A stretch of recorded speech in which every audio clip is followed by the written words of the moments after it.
Hello students, जय हिंद। देखिए, हम आज बात कर रहे हैं मेटलर्जी। जो टॉपिक हमारा चल रहा था उसके 4 नंबर लेक्चर की हम बात कर रहे हैं। पहले के जो 3 लेक्चर आप हुए हैं उन 3 लेक्चर में आपने क्या क्या देख लिया है। उन 3 लेक्चर में आपने बात कर ली है, एक तो और आईएस क्या होते हैं उसकी चार्ट आपने देख ली। फिर दूसरा हमने बात करी है जनरल मेटलर्जी की, सामान्य मेटलर्जी की बात चल रही है। उसका एक ग्राफ बनाया था हमने। ग्राफ मतलब उसको 3 भागों में क्लासिफाई किया था। पहला पार्ट था कंसंट्रेशन ऑफ और पहला पार्ट कौन सा था, आईएस का सामरण। ये मेटलर्जी के 3 पार्ट किए थे हमने। कितने पार्ट?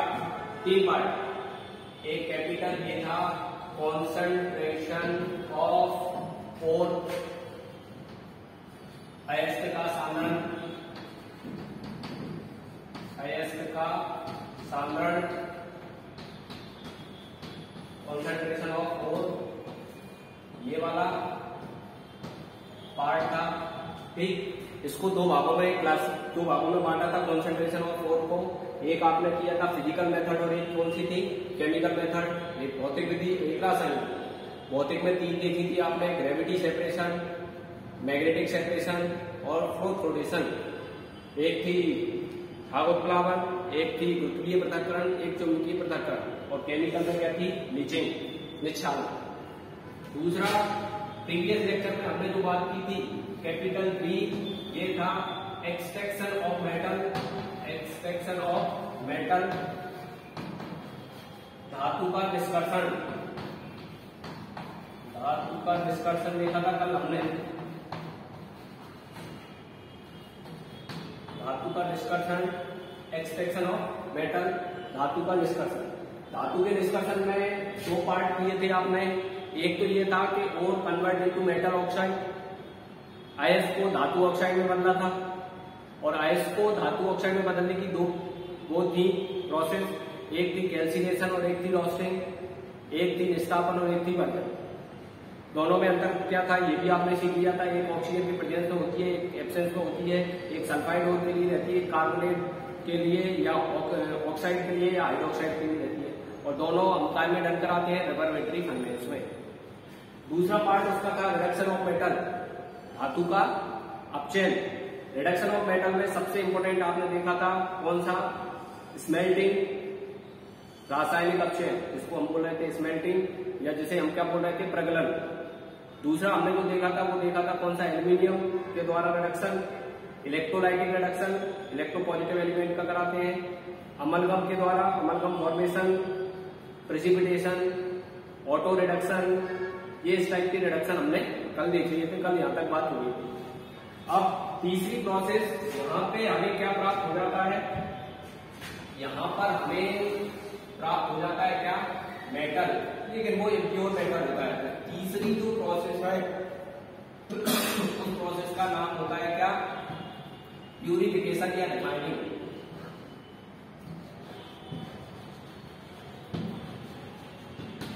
प्यूरिफिकेशन, शुद्धिकरण। तो आज हम जो बात करेंगे, हम क्या की बात करेंगे, शुद्धिकरण की बात करेंगे, रिफाइनिंग की बात करेंगे कि कितनी प्रोसेस होती है। तो आप देखते जा रहे हैं मेटलर्जी में क्या होते जा रहा है। जैसे मेरे पास क्या था, मान लो हेमेटाइट था, तो इधर कॉन्सेंट्रेशन में मैंने क्या किया, उसका मोटी मोटी जो अशुद्धियां रहती हैं उनको रिमूव किया। जो मोटी मोटी अशुद्धियां रहती हैं उनको रिमूव किया। फिर एक्सट्रैक्शन ऑफ मेटल में क्या किया, Fe2O3 था हमारा, इसको मैंने काय में कन्वर्ट कर दिया, मान लो आयरन में कन्वर्ट कर दिया। मतलब और से क्या बन दिया, मेटल में कन्वर्ट कर दिया।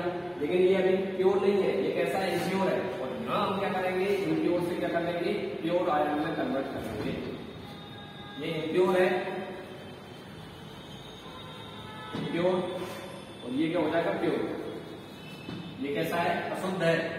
अभी हमने जो निकाला है वो कैसा है, अशुद्ध है। और यहाँ पे क्या होने वाला है, शुद्ध होने वाला है, प्योर होगा। क्लियर होगी बात। तो ये क्या है, ये मेटलर्जी का है। ये वाली बात हम करने वाले हैं। प्यूरिफिकेशन की कितने टाइप की मेथड रहती हैं वो देख लेंगे। तो चलिए, कितनी मेथड होती है वो देखेंगे हम। तो सबसे पहली जो मेथड है, अलग अलग एलिमेंट के लिए अलग अलग है। ठीक, प्यूरिफिकेशन की जो मेथड, पहली मेथड है वो होती है लिक्वेशन द्रवण। पहली मेथड है, मैं ये समझाना चाहता हूँ आपको। लिक्वेशन या द्रवण मैं ये मिटा देता हूँ और हम डायरेक्ट आगे जाते हैं, क्योंकि ये प्यूरिफिकेशन की मेथड होता है, जाती कितनी टाइप की रहती है वो मैं एक एक करके एक्सप्लेन करता चलूँ। चलिए, तो हम सी वाली जो प्यूरिफिकेशन है, सी उसकी बात कर रहे हैं।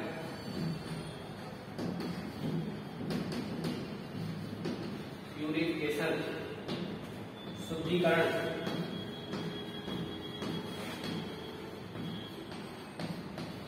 प्यूरिफिकेशन या शुद्धिकरण जो रहता है उसमें सबसे पहली एक मेथड होती है, नंबर 1 मेथड है द्रवण, लिक्वेशन।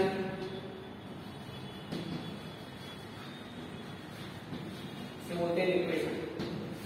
ये द्रवण या लिक्वेशन मेथड जो रहती है वो किसके लिए यूज होती है? वो होती है टिन के लिए और लेड के लिए, पीवी के लिए। बस इसका आपको कंसेप्ट समझते तब है। आपके पास जो सीट है उसमें वैसे लिखा हुआ है, लेकिन आप ये इस टाइप की नोट्स बनाने तो ज्यादा अच्छा है। देखें, लिक्वेशन में हम क्या करते हैं, ये ऐसी ढलान रहेगी, इसमें एक जाली लगा देंगे और जाली लगाने के बाद ये जाली लगा दी हमने मान लो, और हमारे पास क्या है, मान लो ये हमारा क्या है, ओर है, और इसमें जो इम्प्योरिटी है वो ये अशुद्धि जो है वो मान लो ये इस कलर की इम्प्योरिटी है। तो मैं यहाँ पे इसको क्या करूंगा, गर्म करूंगा। गर्म करता हूँ तो जो मेटल रहता है वो लिक्विड के फॉर्म में, वो उसका मेल्टिंग पॉइंट क्या होता है, इम्प्योरिटी की कंपेरिजन में कम होता है, वो लिक्विड फॉर्म में इधर बाहर निकलकर चला जाएगा। लिक्विड के रूप में कहाँ जाएगा, बाहर आ जाएगा। ये लिक्विड के फॉर्म में बाहर आ जाएगा, तो हम इसको क्या कर लेंगे, यहाँ पे इकट्ठा कर लेंगे। और जो इम्प्योरिटी रहती है वो जल्दी मेल्ट नहीं होती है, तो वो यहाँ पे हो जाएगी, इस जाली में फंस जाएगी। तो इसको हम बोलते हैं लिक्वेशन मेथड या द्रवण मेथड। क्लियर होगी बात? ये मेथड किसके लिए यूज होती है? ये द्रवण जो मेथड है वो होती है किसके लिए? टिन के लिए और लेड के लिए। प्यूरिफिकेशन की मेथड है, शुद्धिकरण की विधि। दूसरा, लिक्वेशन के बाद हम बात करते हैं, दूसरा होता है डिस्टिलेशन, आसवन। आसवन, डिस्टिलेशन।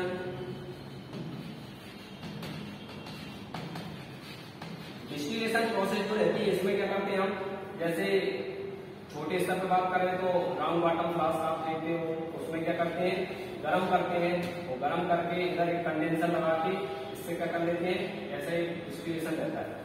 डिस्टिलेशन प्रोसेस जो रहती है वो रहती है वोलेटाइल मेटल के लिए। वोलेटाइल मेटल कौन कौन होता है? जिंक, इसके नीचे कौन आता है, कैडमियम और मर्क्यूरी। इनके लिए डिस्टिलेशन यूज किया जाता है।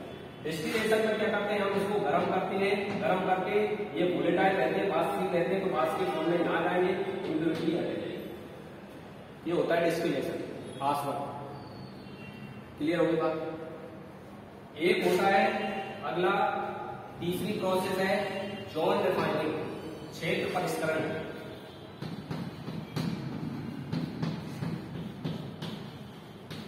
क्षेत्र परिष्करण, जॉन रिफाइनिंग।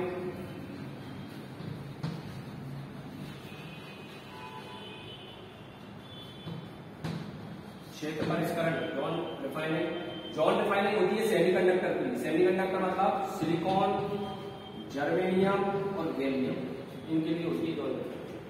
जॉन रिफाइनिंग का कंसेप्ट क्या है, जरा ये समझ लो। इसका कंसेप्ट पूछ लिया जाता है, एक ट्यूब लेती है, इस ट्यूब में मान लो क्या है, इम्प्योरिटी कौन सी है, मान लो ये है इम्प्योरिटी, तो मैं ऑरेंज कलर से बना रहा हूं, और इसमें बीच में क्या मिला हुआ है, और मिला हुआ है, अयस्क है या मेटल है हमारा, तो ये इसमें घुला हुआ है, ये इसमें मिला हुआ है। तो क्या करते हैं, जॉन रिफाइनिंग में, क्षेत्र परिष्करण में एक साइड गर्म करेंगे इसमें। यहाँ पे जैसे ही हम गर्म करेंगे तो सबसे पहले क्या होगा, ये जो ओर है हमारा, जो मैंने व्हाइट कलर का बनाया है, ये मेल्ट होगा, और ओर मेल्ट होगा तो मेल्टेड ओर जो रहता है, मोल्टन ओर जो रहता है, इसमें क्या हो जाएगा, ये जो इम्प्योरिटी है पूरी की पूरी अपने आप इस साइड आने लगेगी, इसके साइड में आने लगेगी, पूरी पूरी इम्प्योरिटी इसमें सॉल्युबल हो जाएगी और यहाँ पे इकट्ठी हो जाएगी। तो क्या मतलब है, ये काय पे आधारित है, इस पे बेस है कि जो इम्प्योरिटी जो रहती है वो मेटल की सॉलिड स्टेट के कंपैरिजन में लिक्विड स्टेट में ज्यादा सॉल्युबल होती है। मतलब अशुद्धि जो रहती है धातु की ठोस अवस्था की तुलना में उसकी द्रव अवस्था में ज्यादा घुलनशील है। इस कंसेप्ट पर आगे रहते हैं। ये जॉन रिफाइनिंग किसके लिए करते हैं? जॉन रिफाइनिंग सिलिकॉन के लिए, जर्मेनियम के लिए और गैलियम के लिए, सेमीकंडक्टर के लिए। इन्हें नोट करें आप। फिर आगे की 3 मेथड हो गई, आगे की बात कर रहे हैं।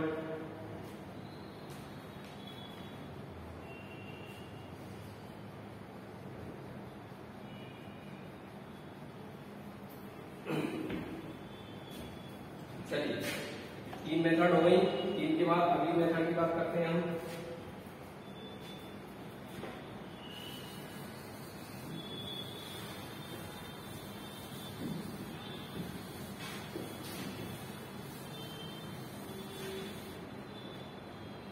अगली जो मेथड है उस मेथड का नाम है नंबर 4 दंड विलोपन।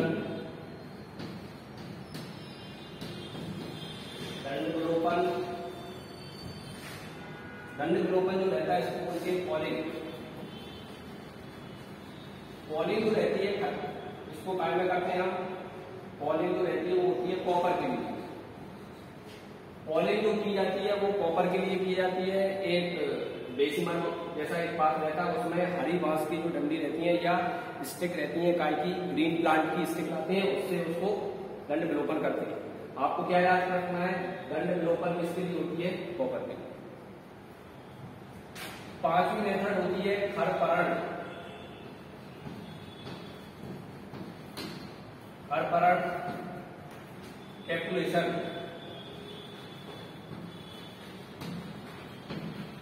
इसमें क्या है? एक कैपुला नाम का पात्र होता है, इस टाइप का पात्र रहता है जो काय से बनाया जाता है? राख से बनाया जाता है। और ये कैपुलेशन जो रहता है, खरपरण जो रहता है वो इसके लिए किया जाता है सिल्वर के लिए। इसमें सिल्वर को क्या करते हैं? गर्म करते हैं। गर्म करके उसमें से कौन सी? लेड की अशुद्धि को बाहर निकालते हैं। लेड इम्प्योरिटी के फॉर्म में रहता है और सिल्वर को बाहर निकालते हैं। जैसे आप सोनार के पास जाते हो तो वो क्या करता है?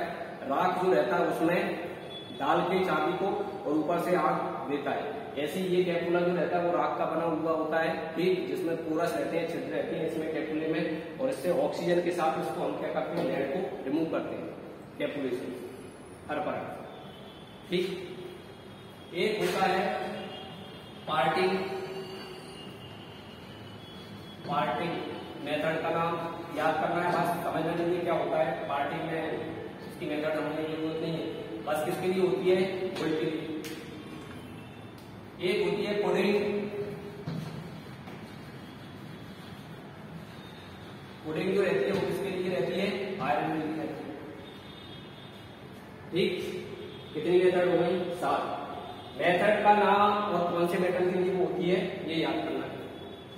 7 के बाद ये इनको नोट करें आप। दंड विलोपन, खरपरण, पार्टिंग, पुडिंग। इसके बाद अगला होता है electrolytic refining. 8th number electrolytic.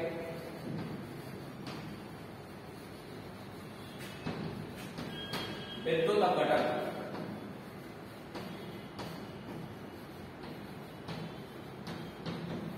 विद्युत अपघटन जो रहती है वो मेटल के लिए यूज होती है। इलेक्ट्रोपॉजिटिव जो एलिमेंट होते हैं उनके लिए यूज होती है। इसमें हम क्या करते हैं? इसमें किसके लिए होती है? ये कॉपर के लिए हो सकती है, एजी के लिए हो सकती है, गोल्ड के लिए हो सकती है, उसके बाद जिंक के लिए हो सकती है, एल्यूमिनियम के लिए हो सकती है, सोडियम के लिए हो सकती है। जो इलेक्ट्रोपॉजिटिव एलिमेंट रहते हैं उनके लिए ये मेथड रहते हैं। प्यूरिफिकेशन 8 मेथड हो गई ये टोटल। 2 मेथड क्या रहती है? स्पेशल मेथड के अंतर्गत आती है। स्पेशल मेथड में 9 नंबर में लिख रहा हूं। एक होती है मॉन्स प्रोसेस। मॉन्स प्रोसेस जो रहती है वो रहती है इसके लिए निकेल के लिए। इसमें हमें ये समझना रहेगा कि निकेल जो रहता है मॉन्स प्रोसेस में किस तरह से हम इसका यूज करते हैं वो देखो आप। मॉन्स प्रोसेस में निकेल की रिएक्शन कराते हैं कार्बन मोनोऑक्साइड के साथ लो टेम्परेचर पर। तो ये क्या बनाता है, nickel carbon monoxide carbonyl compound बनाता है। फिर इसको हम क्या करते हैं, गर्म कर देते हैं और हाई टेम्परेचर पर, ठीक, यहाँ पे टेम्परेचर पर हम लोग 50 डिग्री सेंटीग्रेड लिया है, तो यहाँ पे हम ले लेते हैं 160-170 डिग्री सेंटीग्रेड टेम्परेचर। तो ये निकेल अलग हो जाता है, कार्बन मोनोऑक्साइड क्या हो जाती है, भाग हो जाती है। तो मोल्ड प्रोसेस होती है किसके लिए, निकेल के लिए। मोल्ड प्रोसेस में क्या देते हैं हम, कार्बन मोनोऑक्साइड, ऐसा क्वेश्चन आ जाता है। अगली स्पेशल मेथड, ये स्पेशल और ये दोनों स्पेशल मेथड के अंतर्गत आती है। एक रहती है bond Arkan process. Bond Arkan process जो रहती है वो रहती है टाइटेनियम के लिए और जिरकोनियम के लिए, इन दोनों के लिए। इसमें हम काय का इस्तेमाल करते हैं, आयोडीन का, ये भी आ जाता है कभी कभी। तो ये क्या करते हैं, आयोडीन की रिएक्शन कराते हैं कितने टेम्परेचर पर, 300 डिग्री टेम्परेचर के आसपास। तो ये क्या बन जाता है, टाइटेनियम टेट्रा आयोडाइड बनता है। फिर हाई टेम्परेचर ले लेते हैं 1600 डिग्री सेंटीग्रेड के आसपास, तो ये आयोडीन बाहर हो जाता है, फिर से इसका यूज कर लेते हैं और आयोडीन ये बाहर हो जाता है। आप लोग सर ये क्या है, पहले जोड़ दिया हटा दिया। इम्प्यूरिटी इसमें रहती है, आयोडीन से रिएक्शन करके ये कॉम्प्लेक्स बन जाता है, वोलेटाइल रहता है ये। और फिर क्या होता है, इसको गर्म करते हैं तो इम्प्यूरिटी किसके साथ चलेगी, आयोडीन के साथ। ऐसे ही इसमें इम्प्यूरिटी किसके साथ चलेगी, कार्बन मोनोऑक्साइड। तो ये क्या होती है, ये प्यूरिफिकेशन की मेथड हो गई। कितनी, 10 मेथड मैंने आपको बताई। कौन कौन सी, लिक्वेशन द्रवण टेनोलैक के लिए, डिस्टिलेशन वोलेटाइल मेटल के लिए, आसवन वाष्पशील धातुओं के लिए, इसके बाद जॉन डिफाइनिंग सेमीकंडक्टर के लिए क्षेत्र परिष्करण। फिर अगली आपने देख ली है कैपुलेशन खरपरण एजी के लिए, कैपुलेशन सॉरी खरपरण जो रहती है उसको बोलते हैं कैपुलेशन एजी के लिए।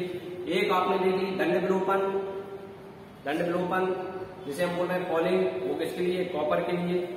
एक बेसिमराइजेशन भी होती है, चाहो तो एक 11वें नंबर की भी लिख सकते हो। बेसिमराइजेशन बेसिमर में कराया जाता है, बेसिमर नाशपाती के नाम आकार का रहता है।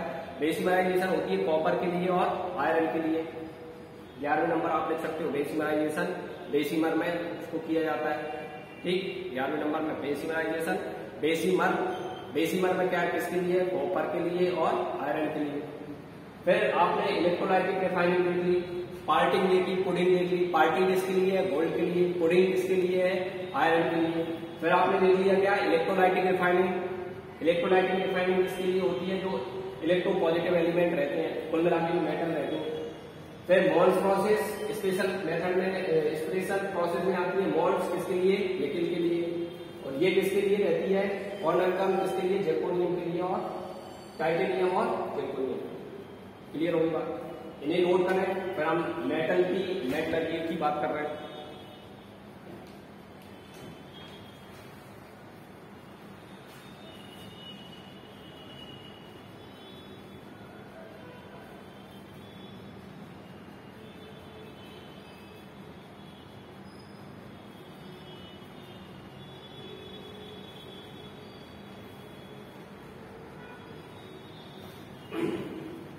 चलिए अब ये क्या है, ये मेटलर्जी जनरल मेटलर्जी वाली बातें खत्म हो गई हमारी।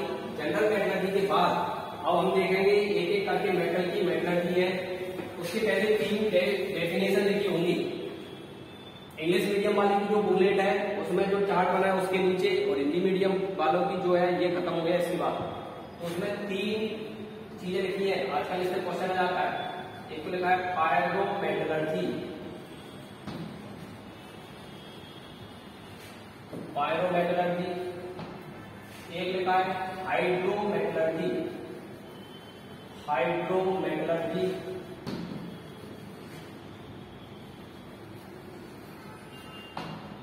और एक लिखा होगा इलेक्ट्रोमेटलर्जी, इलेक्ट्रोमेटलर्जी।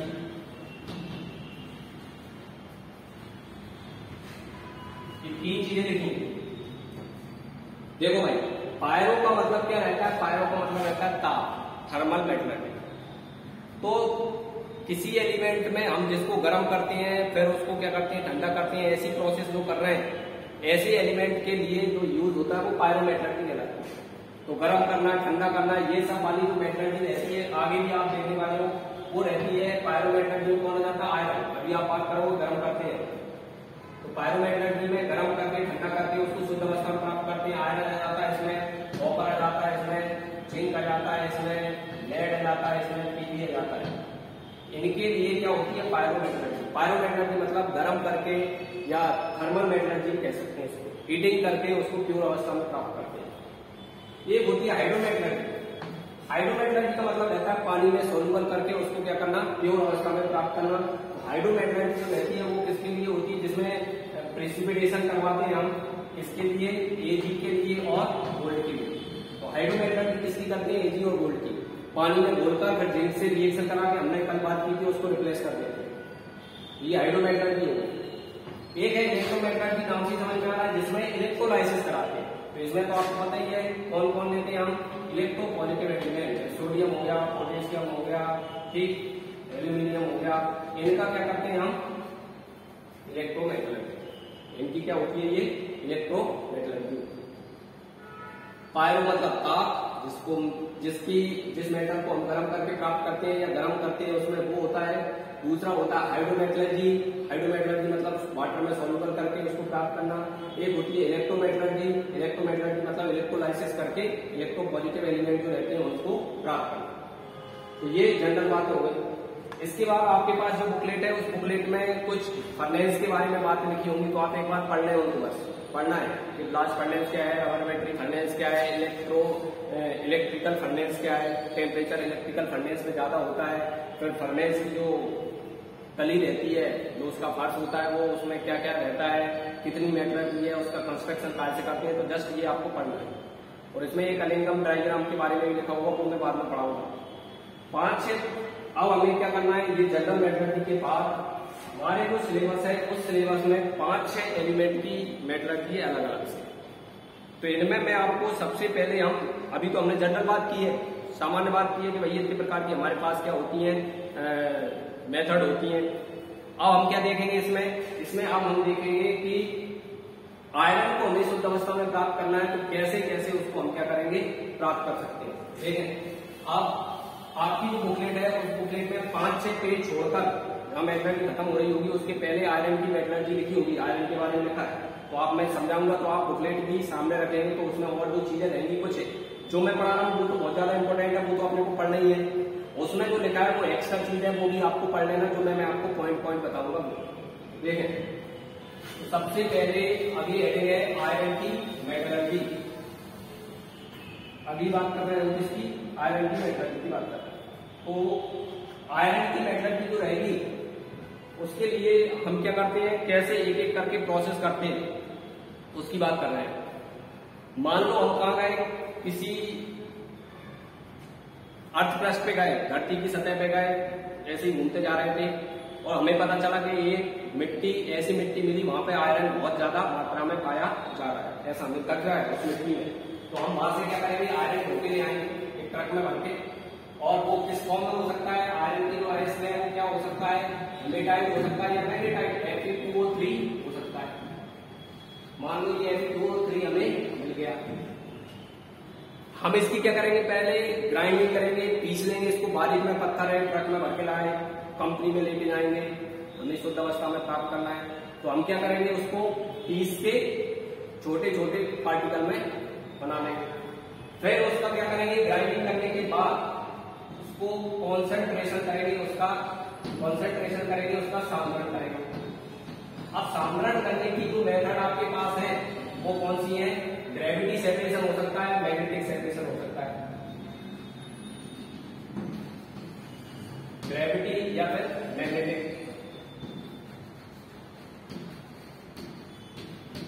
चुंबकीय पृथक्करण या फिर ग्रेविटिक सेपरेशन, इन दोनों तरीके से हम उसका क्या कर सकते हैं? सांद्रण मतलब क्या रहेगा? उसमें मोटी मोटी अशुद्धियों को बाहर निकालना। क्लियर हुई बात? इसके बाद हम क्या करेंगे? जैसे ग्रेविटी सेपरेशन करते हैं, फिर हम उसका क्या कर लेंगे? कैल्सिनेशन करेंगे। कैल्सिनेशन, निस्तापन करेंगे।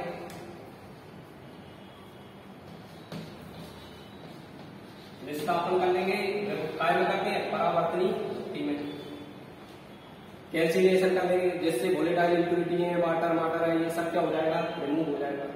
तीसरी प्रोसेस जो सबसे ज्यादा इंपॉर्टेंट है वो करेंगे हम क्या, वो करेंगे हम इसका क्या रिडक्शन अपचयन, रिडक्शन ये करेंगे हम उसका क्या अपचयन, इसका क्या कर लेंगे हम अपचयन करेंगे। और इसका जो अपचयन करते हैं वो करेंगे काय में हम, वो करते हैं ब्लास्ट फर्नेस में। तो अब ये जो बात आ गई वहां पे आ गई ब्लास्ट फर्नेस में आ गई।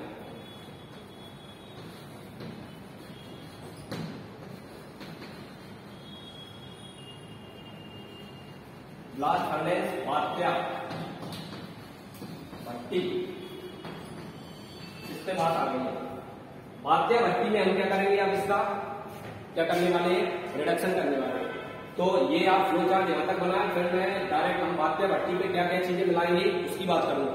तो आपको ओर मिल गया, एक मिट्टी में सैंपल मिला था, ग्राइंडिंग कर ली, उसको आपने पतली उसमें कर लिया, ग्रेविटी सेपरेशन या मैग्नेटिक सेपरेशन कर लिया, मैग्नेटिक सेपरेशन के बाद आपने उसका कैल्सिनेशन कर लिया, ठीक विस्थापन कर लिया, फिर उसका आप अपचयन करने जा रहे हो काय में ब्लास्ट फर्नेस। और ब्लास्ट फर्नेस में हम क्या करेंगे देखो जरा, इसमें मिलाएंगे कौन कौन सी चीजें उसकी मैं बात करूंगा, तो ये आप नोट कर लो। इसमें हम चार्ज मिलाएंगे, चार्ज बोलेंगे किसको, आप जो आयरन लेके आए हो कैल्सिनेटेड आयरन है Fe2O3 प्लस इसमें कार्बन प्लस इसमें कैल्शियम कार्बोनेट, ये चीजें मिलाएंगे। ये तो है हमारा और आयस, ये क्या है कार्बन है रिड्यूसिंग एजेंट, अपचायक, रिड्यूसिंग एजेंट के रूप में क्या मिलाएंगे अपचायक। और ये क्या है फ्लक्स, कल बात हो गई है।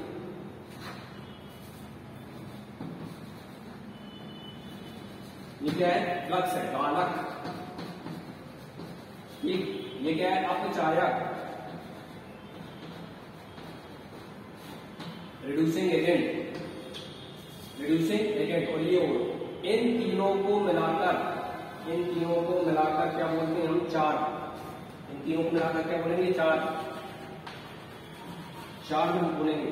तो क्या किया जाता है कैल्सिनेटेड और पाउडर के फॉर्म में है, रिड्यूसिंग एजेंट कौन है कार्बन, कार्बन मतलब कोयला, कोयला मिला लेंगे, और कैल्शियम कार्बोनेट मतलब चूने का पत्थर, पत्थर मिला लेंगे। इन सबको पीस कर और क्या करेंगे ऐसे लड्डू बना लेंगे, बीच बीच में इसमें क्या है वो है, ऐसे लड्डू बना के ब्लास्ट फर्नेस पे डालेंगे। तो अब मैं चार्ट में क्या क्या डालने वाला हूँ, चार्ट का मतलब क्या होगा ये, और इसमें बीच बीच में क्या है कार्बन भी है, इसमें अपना अपचायक भी है, इसमें और भी है, ये सब चीजें इनके गोले बना के और ब्लास्ट फर्नेस में डाले जाते हैं। और वहां पे क्या रिएक्शन होगी वो हमने, तो आप इसको यहाँ तक नोट कर लें चार्ट तक। अब मैंने चार्ट बना लिया, इसको मैं क्या करूंगा ब्लास्ट फर्नेस में डाल दूंगा।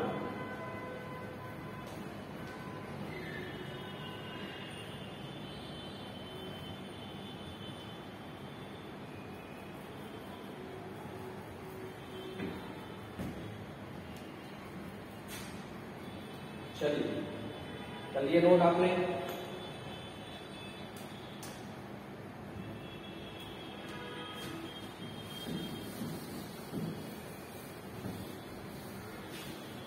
देखो अब मैं आपको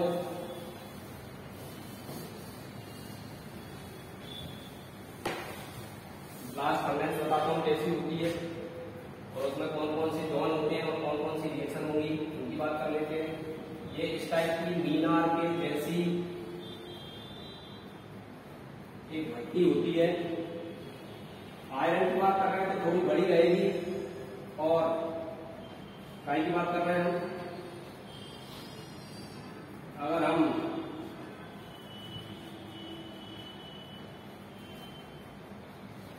कॉपर की बात कर रहे हैं तो थोड़ी छोटी रहेगी। ये कितने 60 से लेकर 80 मीटर तक की हो सकती है, ठीक।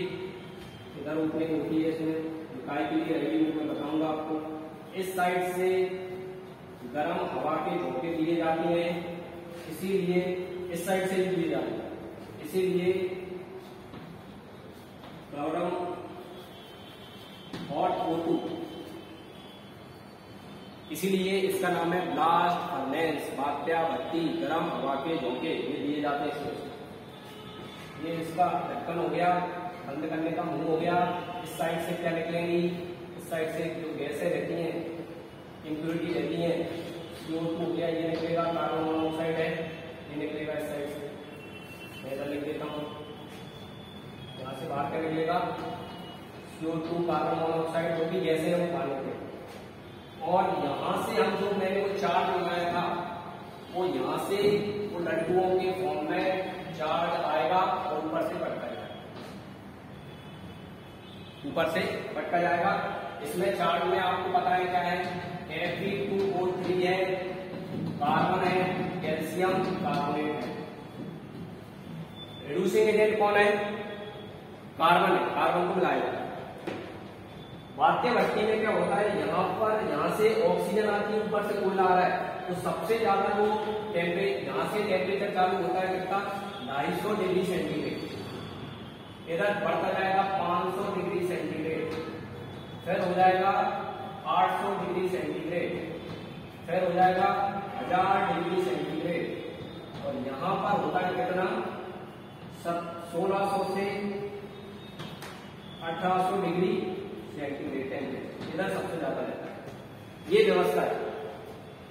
ऊपर जैसे जैसे जाते हैं टेम्परेचर, सीधी बात है, कोयला यहाँ ऑक्सीजन में, लेकिन जो कोयला आ रहा है, कार्बन आ रहा है, वो यहाँ पे कंबसन होता है, और कंबसन होके कहाँ जाएगा, ऊपर जाएगा। तो आपको पता है जैसे जैसे ऊपर आते जाते वैसे वैसे टेम्परेचर कम होता है। तो सबसे पहले मैं आपको बताऊं क्या होता है, यहाँ पर होता है कंबसन जोन। ये कौन सा जोन होता है इसका, यहाँ पर कंबसन दहन जोन,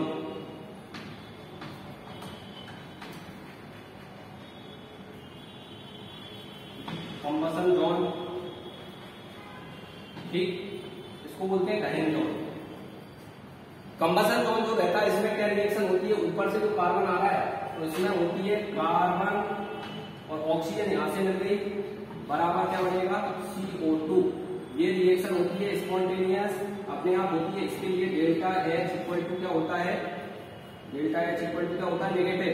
इसमें एनर्जी क्या होती है, रिलीज होती है। मतलब टेम्परेचर क्या हो जाएगा, ऊपर से कार्बन आ रहा है, इधर से क्या करेंगे, गर्म हवा के झोंके देंगे तो क्या होगा, कार्बन जलेगा, कंबसन होगा, और एनर्जी क्या होगी, रिलीज होगी, टेम्परेचर बढ़ जाएगा।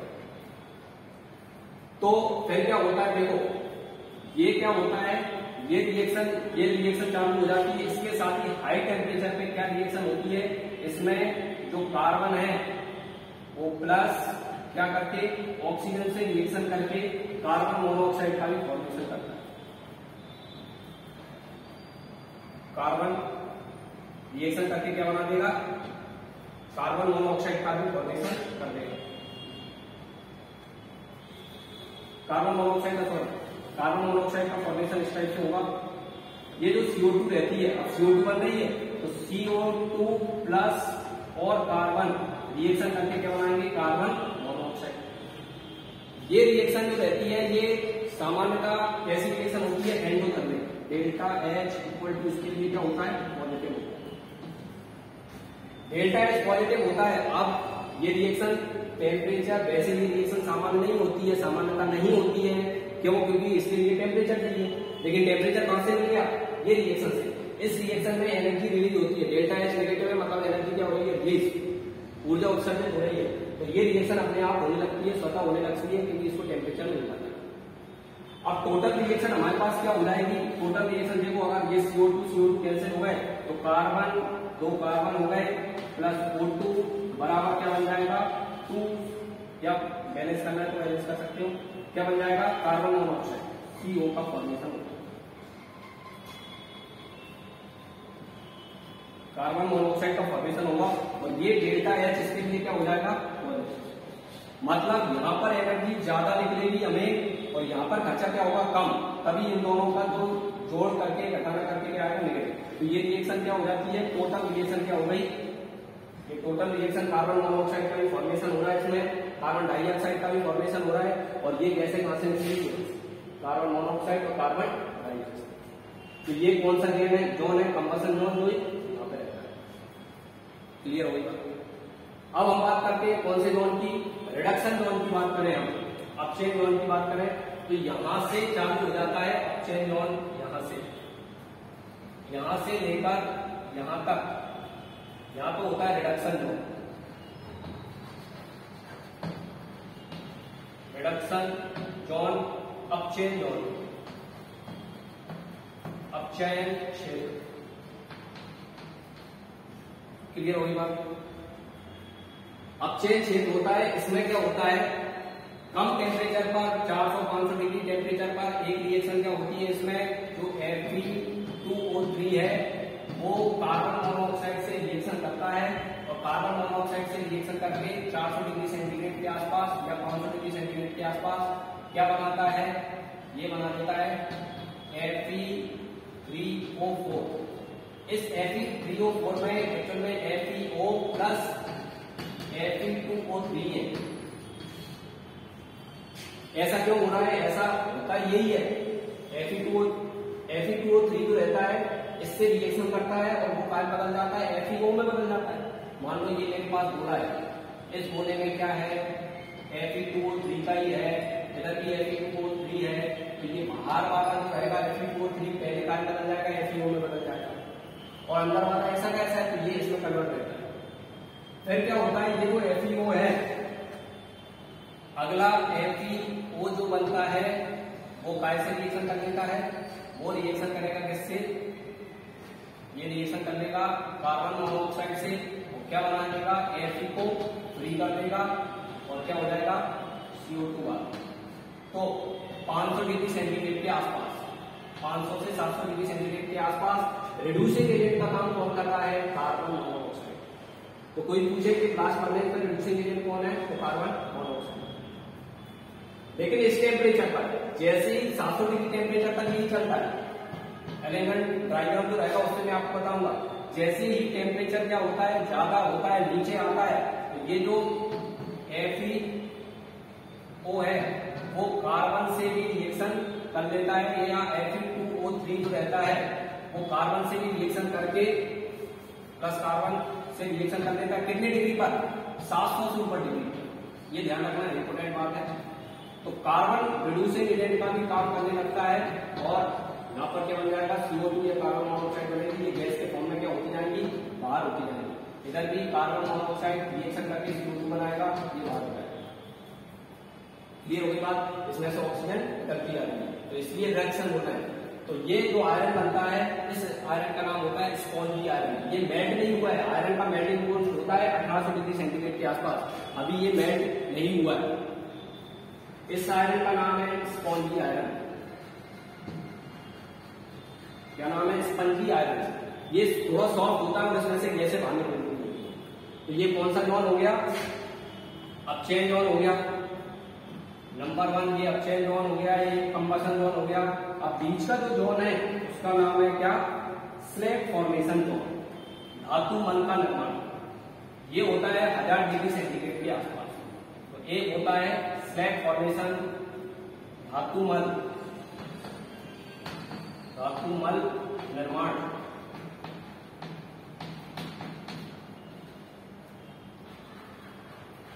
स्लैग फॉर्मेशन जोन जो रहता है वो होता है कहां पे, 1000 डिग्री पर। 1000 डिग्री पर कैल्शियम कार्बोनेट जो चूने का पत्थर हमने मिलाया था वो गर्म हो जाता है 1000 डिग्री सेंटीग्रेड के आसपास, और गर्म होके ये टूटता है कैल्शियम ऑक्साइड प्लस CO2 में। CO2 गैस बाहर, ये फ्लक्स का काम करता है। अब जो आयरन हम लेके आए हैं, इस आयरन में एक्चुअल में इम्प्योरिटी है SiO2 की, लेती भी रहती है, पृथ्वी से उठा के लाए थे। तो ये क्या करता है, ये कैल्शियम ऑक्साइड SiO2 इम्प्योरिटी से रिएक्शन करके कैल्शियम ऑक्साइड क्या बना देगा, स्लैग बना देगा, क्या, CaSiO3, धातुमल बन गया ये, धातुमल। और धातुमल कल हमने बात करी है, फ्लक्स का क्या काम होता है, धातुमल को क्या करना, अलग करना। तो इसमें 3 जोन है, रिडक्शन जोन ऊपर है, धातुमल फॉर्मेशन, स्लैग फॉर्मेशन, ठीक, एक कंबशन जोन। ये 3 जोन मेन है और टेम्परेचर के आधार पर क्लासीफाई हमने उनको किया है।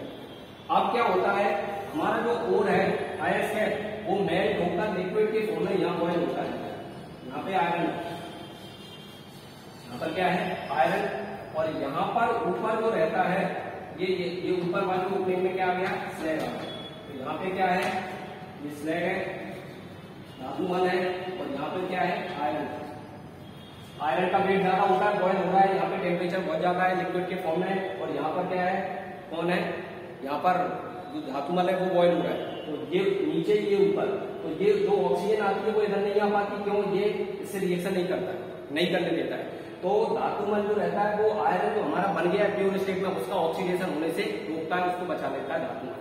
फिर हम क्या करते हैं, धातु मल को इस वाली बाहर वाली ओपनिंग से बाहर निकाल देते हैं, काम में आता है, ये आपको पता ही है। और आयरन को यहाँ से बाहर निकाल देते हैं, और यहाँ से बाहर निकालने के बाद जो आयरन है उसका नाम है पिग आयरन। पिग आयरन, कौन सा आयरन है, पिग।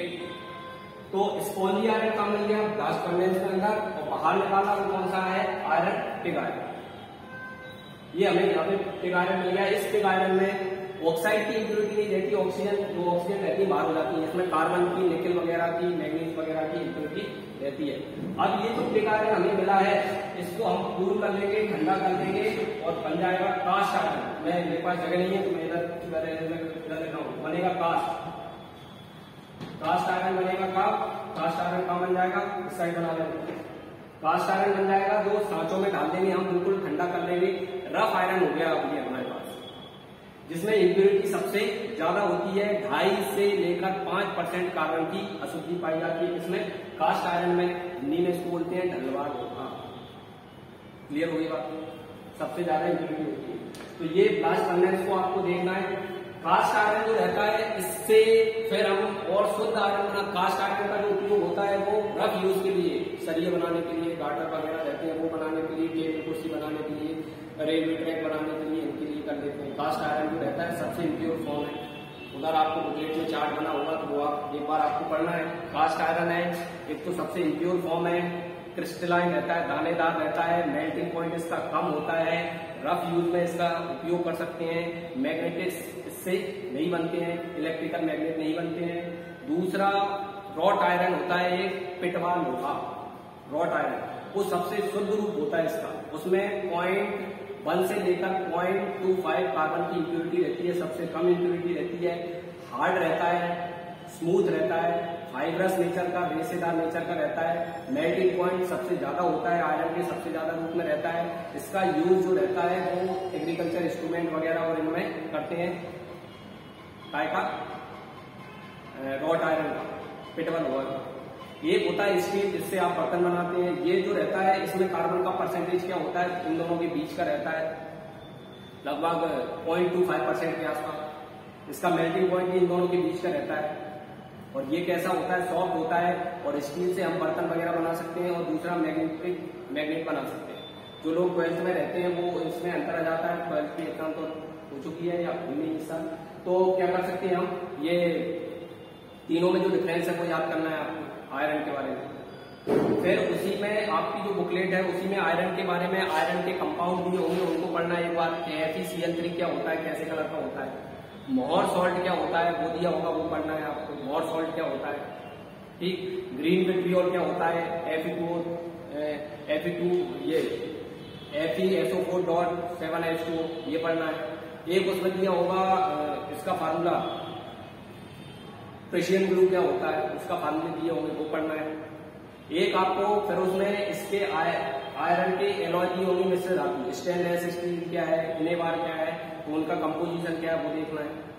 उसमें आयरन का परसेंटेज नहीं दिया होगा, बाकी चीजों का दिया है, बाकी का बचा हुआ किसका है, आयरन का है। फिर उसमें आपको एक क्या दिया होगा, आयरन की कुछ केमिकल रिएक्शन दी होंगी, तो हालांकि इंपोर्टेंट नहीं है, फिर भी आप एक बार देख सकते हो कि कॉन्सेंट्रेटेड H2SO4 से रिएक्शन करके क्या होता है, डाइल्यूट H2SO4 से रिएक्शन करके क्या होता है, ये सारी चीजें उसमें दी होंगी आयरन की मैग्नेट। तो इस तरह से आयरन के बारे में सारी चीजें उसमें दी हैं। फिर उसमें हार्डनिंग क्या होती है, हार्डनिंग मतलब क्या होता है, जैसे कोई एग्रीकल्चर इंस्ट्रूमेंट बना रहा है, उसको गर्म करके अचानक से पानी में डाल देते हैं तो हार्ड हो जाता है, उसे हार्डनिंग कहते हैं। फिर एनीलिंग क्या होती है कि उसको गर्म करके धीरे धीरे ठंडा करना, उसके कलर चेंज हो जाते हैं।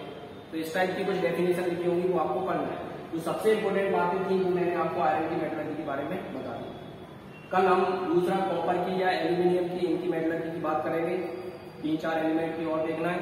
और थोड़ा सा आपको क्या करना है, फर्नेस वगैरह के बारे में ये पढ़ना है। जो मेन चीज जिससे क्वेश्चन बनते हैं वो मैं हालांकि आपको ये पढ़ाई है। ठीक, बाकी बातें हम अगले लेक्चर में करेंगे। जब तक के लिए जय हिंद, जय भारत।